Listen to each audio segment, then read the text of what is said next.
لوگوں میری طرف دیکھو، میری بات سنو، ھذا الوجہ لیس بوجہ کذاب، میں اللہ کی قسم اٹھا کر کہتا ہوں، میں رب ذوالجلال کی قسم اٹھا کر کہتا ہوں، اتنا حسین و جمیل چہرہ، اتنا پر نور چہرہ کسی جھوٹے کا نہیں ہو سکتا، یہ چہرہ ہے تو نبی آخر الزمان کا چہرہ ہے۔ واللہ ھذا الوجہ لیس بوجہ کذاب۔ ابو ہریرہ سے لوگوں نے پوچھا، ابو ہریرہ تو نے آقا کا حسن دیکھا تھا، تو آقا کا حسن ہمیں بھی بتا دے، تو نے آقا کے جلوے دیکھے تھے، آقا کے جلوے جب تو دیکھتا تھا، آقا کا حسن، آقا کا مکھڑا تجھے کیسے دکھائی دیتا تھا، ہمیں بھی بتا دے، ہم نے آقا کو نہیں دیکھا۔ فرمایا کرتے تھے، لوگوں کیا بتاؤں، جب میں آقا کے چہرے کی جانب دیکھتا، جب آقا کے مکھڑے کی جانب دیکھتا، جب نگاہیں اٹھا کر میں اپنی نگاہوں کو آقا کے رخ زیبا کی جانب متوجہ کرتا، لگتا یوں تھا کأن الشمس تجری فی وجہ رسول اللہ صلی اللہ علیہ وسلم، لگتا یوں تھا، دکھائی یوں دیتا تھا جیسے آسمانوں کا سورج آقا کے رخساروں میں گردش کر رہا ہو صلی اللہ علیہ وسلم۔ حضرت انس سے پوچھا، انس تو نے 10 سال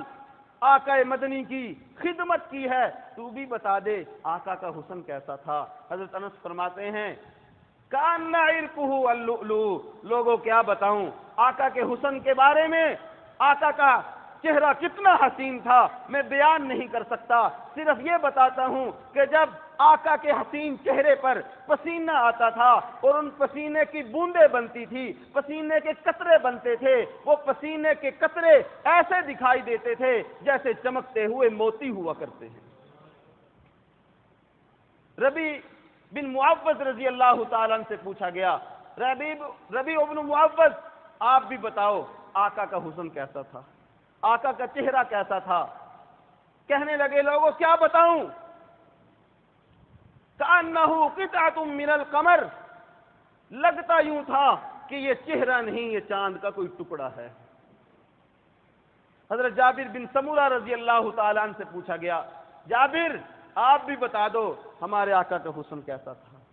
ہمارے آقا کا چہرہ کیسا تھا؟ حضرت جابر بن سمورہ رضی اللہ تعالیٰ عنہ فرماتے ہیں، لوگوں میں ایک رات کا واقعہ سناتا ہوں، ایک رات میں اپنے آقا کا دیدار کرنے کے لیے مسجد نبوی کی جانب بڑھا، میں نے مسجد نبوی میں جا کر دیکھا کہ محمد الرسول اللہ صلی اللہ علیہ وسلم مسجد نبوی میں آرام فرما رہے ہیں۔ یہ رات ایسی رات تھی کہ 14ویں کا چاند بھی بڑی آب و تاب کے ساتھ چمک رہا تھا، آسمانوں پر دمک رہا تھا۔ میں نے جا کر آقا مدنی کا چہرہ دیکھا، پھر میری نگاہ اٹھی اور میں نے آسمانوں کا چاند دیکھا، وہ بھی چمک رہا ہے، آقا مدنی کا چہرہ بھی چمک رہا ہے۔ میں موازنہ کرنے بیٹھ گیا کہ آقا مدنی کا چہرہ زیادہ خوبصورت یا آسمانوں کا چاند زیادہ خوبصورت؟ لوگوں خدا کی قسم اٹھا کر کہتا ہوں، میرے ضمیر نے پکار کر کہا، جابر زبان سے کہتا کیوں نہیں، آقا کا چہرہ زیادہ حسین ہے، تیرے آقا کے چہرے کا مقابلہ آسمانوں کا چاند نہیں کر سکتا۔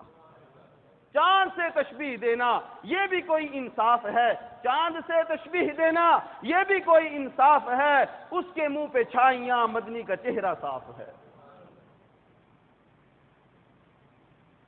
حضرت حسان بن ثابت سب کہہ دے رضی اللہ تعالیٰ عنہ، جو پیارے آقا کے سامنے بیٹھ کر پیارے آقا کی شان میں اشعار کہا کرتے تھے، سبحان اللہ کہہ دیں، سامنے بیٹھ کر کہا کرتے تھے۔ حضرت حسان سے پوچھا، حسان تو بھی بتا آقا کا حسن کیسا تھا، آقا کا جمال کیسا تھا، پر نور چہرے کے بارے میں بتا دے ہمیں۔ حضرت حسان بن ثابت رضی اللہ تعالیٰ عنہ کہتے ہیں، وَأَحْسَنَ مِنْكَ لَمْ تَرَ قَطُّ عَيْنِي وَأَجْمَلَ مِنْكَ لَمْ تَلِدِ النِّسَاءُ خُلِقْتَ مُبَرَّعًا مِنْ كُلِّ عَيْبٍ كَأَنَّكَ قَدْ خُلِقْتَ كَمَا تَشَاءُ۔ اے میرے محبوب، اے حسین و جمیلوں کے بادشاہ، میں آپ کے حسن کو کیسے بیان کر سکتا ہوں؟ میں تو صرف یہ کہتا ہوں کہ آج تک وَأَحْسَنَ مِنْكَ لَمْ تَرَ قَطُّ عَيْنِي، آج تک میری ان آنکھوں نے آپ جیسا حسین نہیں دیکھا، آپ جیسا مہجبی نہیں دیکھا۔ حضرت عطا اللہ شاہ بخاری رحمہ اللہ تعالی وہ کہا کرتے تھے، کاش عطا اللہ اس مجلس میں موجود ہوتا، عطا اللہ اس مجلس میں موجود ہوتا ہاتھ باندھ کر کھڑا ہو جاتا، حسان بن ثابت کو کہتا، عرض کرتا، اے میرے محبوب کے یار، اپنے شعر میں تھوڑی تبدیلی کر دے، تو کہہ رہا ہے وہ احسن من کا لم ترکت عینی، اے میرے محبوب آج تک میری اس آنکھ نے آپ جیسا حسین نہیں دیکھا، عینی کی جگہ عینن کہہ دے، وہ احسن من کا لم ترکت عین، اے میرے محبوب میری آنکھ نے نہیں، زمانے میں سے کسی چمکتی ہوئی آنکھ نے، زمانے بھر کی کسی آنکھ نے بھی آپ جیسا حسین آج تک نہیں دیکھا، وہ احسن من کا لم ترکت عینی، اور دیکھ کیسے کوئی سکتا تھا، دیکھ کیسے کوئی سکتا تھا، وہ احسن من کا لم ترکت عینی وہ اجمل من کا لم تلد النساء، آپ جیسا حسین آج تک کسی ماں نے پیدا ہی نہیں کیا، جب پیدا ہی نہیں ہوا تو کوئی دیکھ کیسے سکتا ہے، خلقت مبرعا من کل عیب، رب ذوالجلال نے آپ کے سراپے کو، آپ کے وجود کو ہر جلی اور خفی عیب سے بے داغ اور مبرع پیدا کیا ہے، مبرہ پیدا کیا ہے، کأنک قد خلقت کما تشاء، لگتا یوں ہے اللہ کے رسول رب ذوالجلال نے ساری کائنات کو اپنی چاہت کے مطابق بنایا، جیسے چاہا آسمان بلند کر دیا، جیسے چاہا زمین بچھا دی، جیسے چاہا سبزے لہلہا دیے، جیسے چاہا شاخوں کو جھکاؤ دے دیا، جیسے چاہا ندیوں کو بہاؤ دے دیا، جیسے چاہا سورج کو تمازت دے دی، جیسے چاہا چاند کو برودت دے دی، جیسے چاہا گلستانوں کو سبزے دے دیے، جیسے چاہا صحراؤں کو وسعتیں دے دی،